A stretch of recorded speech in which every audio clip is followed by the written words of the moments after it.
No one can buy this. You can't buy it, okay? Tom Steyer.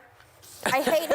And I know you can't stand him. Why? What is it about him that's because so... he has, you're telling me that he should be there over Warren, over... No, but why is you hate him? Or It's Kamala such a Harris, visceral reaction you have I to think him. that a billionaire shouldn't go in and buy your place on the debate stage, and I think it's a referendum on the DNC But you don't rules. hate Bloomberg as much? He did the same thing. I hate Bloomberg too, but Tom Steyer has never served. He has never. I mean, at least Bloomberg was mayor for a long time. And you're talking about other candidates. Cory Booker, a sitting senator, shouldn't be there instead of Tom Steyer. But I think everyone, in a sense, buys their way into these elections because there's so much money. No, they don't in buy politics. their way into the election. They don't buy. They use other people people's elect, money.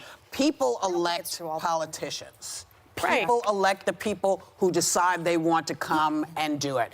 When you buy your way in, that's a different thing. That means that your vote doesn't count. Right, but He also Megan is said saying that they're nothing buying last night that on the debate Bloomberg stage. but you're saying that Bloomberg and Steyer are buying their way in. amount They're of using money. their money to advertise. But to your point, Whoopi, that doesn't mean they're buying your vote, and that's why I don't That's have a important. problem That's with these important. billionaires using Right. their own hard-earned money to Can I say advertise something? themselves. If I it have a wasn't problem with that. for Bloomberg's money, we wouldn't have gotten the House in 2018. Absolutely. And then Trump would be I think running this- I amok actually even think now, this is- worse than he is. I actually think this is generational because young people have a serious problem. It's why Bernie is doing so well. Talking about billionaires in politics, talking about dirty money in politics. It's actually a really hard line issue for millennials, so this may be generational. But I have a serious problem with the fact that Tom Steyer is dumping money into South Carolina and different places. I've heard different reporting from friends of mine that are on the ground there. He's just holding giant events with people giving away free things left and right. I don't think that's retail politics at its best. And I also don't think when you show up on the stage and you are saying nothing of any significance. What did Tom Steyer say last night? Anybody remember? He No. talked about He didn't say he anything. talked about reparations. I remember that. I don't remember. He's the only candidate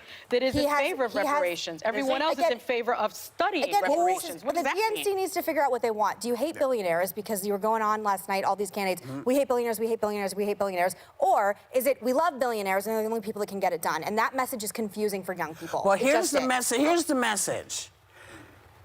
If you don't get out and make these changes and put people in who are going to change this game, you're going to end up with the same game. You can't sit back and say, well, I don't like how this goes. You don't like it, then you have to elect people who are actually going to change it. Not people who say they're going to change it, not people who say we're going to give you this if you do this. Listen, I have nothing against Bernie. I have nothing against anybody who's willing to take a big stance in this election. I think I don't ever want to do it. So I celebrate whoever wants to do it. But it is up to you all to make the decision, all of us, to make the decision. Okay. Do the block. It's up to everybody to make the decision. Okay.